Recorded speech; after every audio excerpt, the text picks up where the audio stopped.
When I got home from my trip to Lushville and Old Carlton, I popped my head in to see Poof, Shudder and Fish, all of whom were doing well. The gifted iron sword from the Grumpy village was becoming blunted, and instead of letting it shatter in the field, I commemorated it in a frame with the last of the leather I had. I knew I could get more leather from the cows, but I don't think that Poof or Shudder would appreciate that. With the things I brought back from my trips to the villages, my bunker storage was getting crowded, and I moved some things downstairs. In the basement suite, I took some time to review my maps and decided that tomorrow would finally be the day I set forth to bring the magical pieces of parchment into the world and let them paint the lay of the land.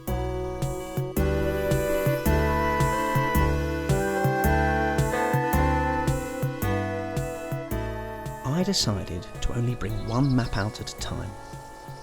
I knew that would mean retreading old ground, but wanted to dedicate my time to each one individually. The first map of my home was almost completely finished when I had first read it, with only a small patch in the northwest corner left uncharted. A quick stroll along my plateau completed it. Even on this very small outing, I found myself surveying the landscape with more keenness and intrigue. A rogue block of dirt on the rocky surface of the plateau gave me pause for thought, and it struck me that this could be the work of an Enderman. I had watched Guest place down some dirt themselves when he asked me if he could visit Fish.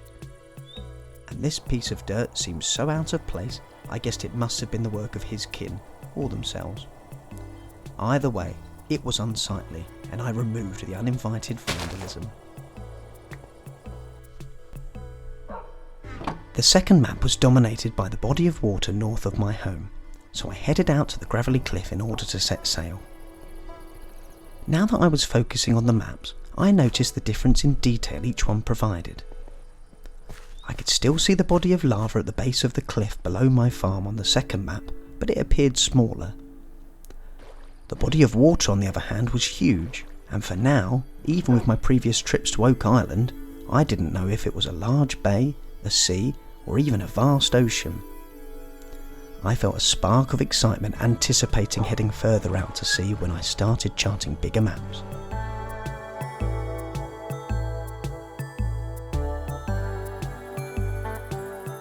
Whilst I sailed up and down the coastline painting this one, I saw a distant Enderman balancing on the side of the near sheer cliff face. After I'd spotted him, my mind fleetingly saw a horrible vision of fire. Fortunately for me, it wasn't as potent as the previous visions I'd been subjected to, perhaps because this Enderman was further away. But it still left me feeling uneasy, and I hoped they weren't the one who had left the dirt just outside my home. Despite the distraction, I finished the map and in the last light of the day made it back to the bunker. Before bed, I reviewed my work on the second map and noticed that some of the water looked different, with areas appearing lighter than others. But at the moment, I didn't know exactly what that meant. Was there anything under the surface? After final inspection, I swapped the map out.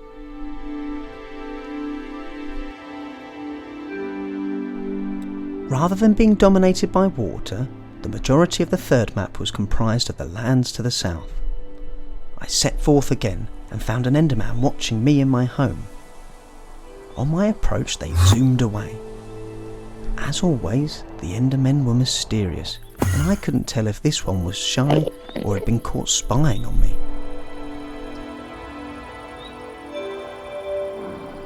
I had already taken the third map out on a wander to the Grumpy village when I had first made it, and a large portion was already charted. I found where I was on the map and got my bearings. By heading south and then east before finally heading north to the water, I could cover the whole missing area without backtracking. I fondly wandered towards Welcome Peak and found myself off the edge of the map.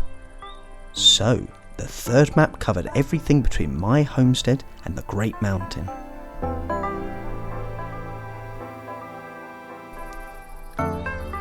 When I once again found the marker that represented me on my map, I was standing beside the lava pool I had seen a number of times before from afar. I saw that both Copperwater Cave and the lava pool marked the borders of the dirty slopes, and for now I counted 4 sources of lava dotted on the third map. The one by the farm, the lava stream on the dirty slopes, the lava pool south of Copperwater Cave, and the lava waterfall at the mouth of the river north of Copperwater Cave. The last one I passed on my way to once again zigzag across the water to complete my exploration.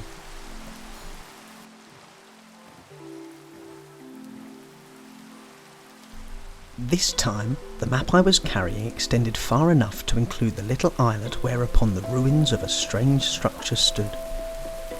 This was another thing I'd seen before, but it was trepidation rather than circumstance that stopped me exploring here.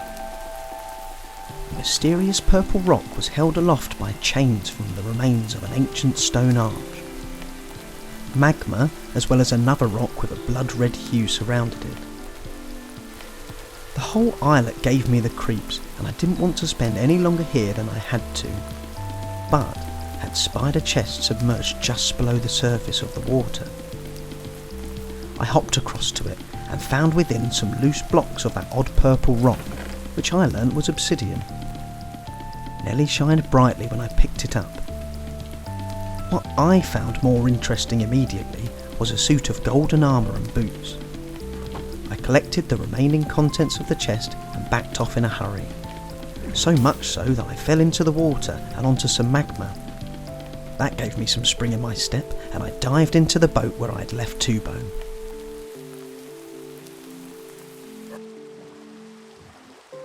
The sail from the islet to the gravelly cliff was made in thick rain. Nellie's pages, Two-Bone's fur, and my clothes were all sodden. I started heading back home as fast as I could after docking, but the dark clouds had hidden the sun long before I ascended the cliffside, and now monsters patrolled. Ever since Nellie had learned to fly, she regularly enjoyed zooming far off into the sky. On this occasion she surveyed the battle below, unseen in her ethereal state. Whether deciding to perch in a tree or hover in mid-air, she glided through space, unimpeded by anything, but always returned to me in an instant if I needed her.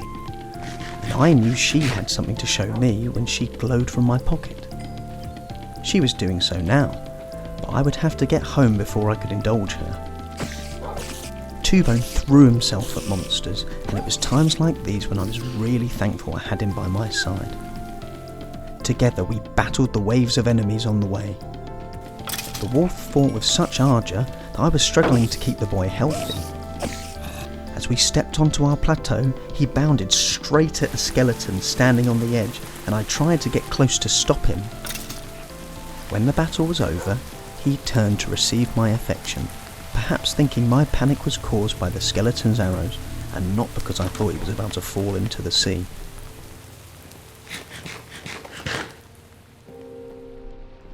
Once we got in, I gave Two-Bone all the rotten flesh he could eat and a big fuss. I then turned my attention to Nellie, who showed me the recipe for an enchanting table. I started to become very excited when I saw I had the required amount of obsidian, but then realised to make it I'd need 2 diamonds. In addition to the diamonds, I found I was also lacking gold nuggets. I could combine with my melons to make glistening melon slices. They look yummy.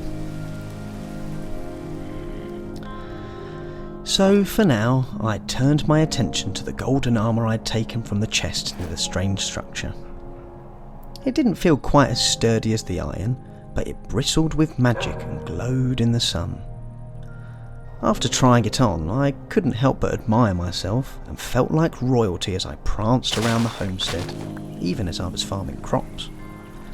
I think I'll keep this on for now.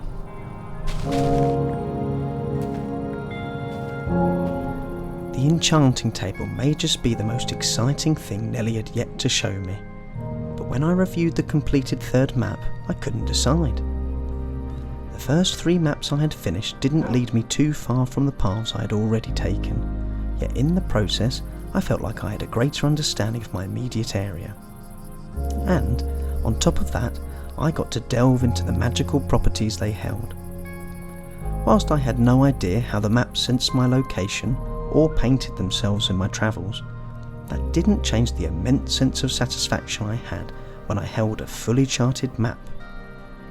And with the 4th map now in my hand, there was more fun to come.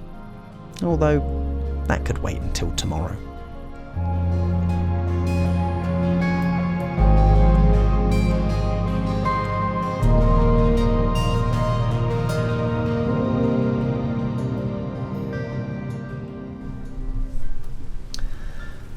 I don't really want to talk about scheduling, but it's been really nice releasing chapters weekly up to this point, and I want to carry on doing that. However, a couple of days ago I actually got married, and I'm about to go off on my honeymoon. I've worked to get a few episodes in the as a little stockpile, but by the time this is released, I'm going to be very far away. So when I come back, I think I might struggle to keep it going weekly, but that said, you never know. So anyway, thank you so much for watching, and I hope that you enjoyed.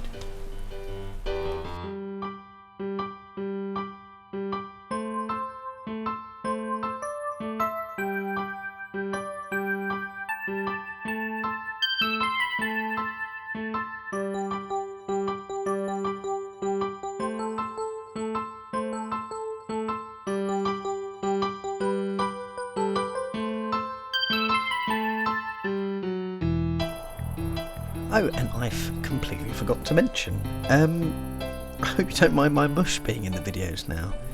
I was tempted to upload the version with my face and the version without my face, but I just don't know if it's going to trigger YouTube's duplicated content thingamajig.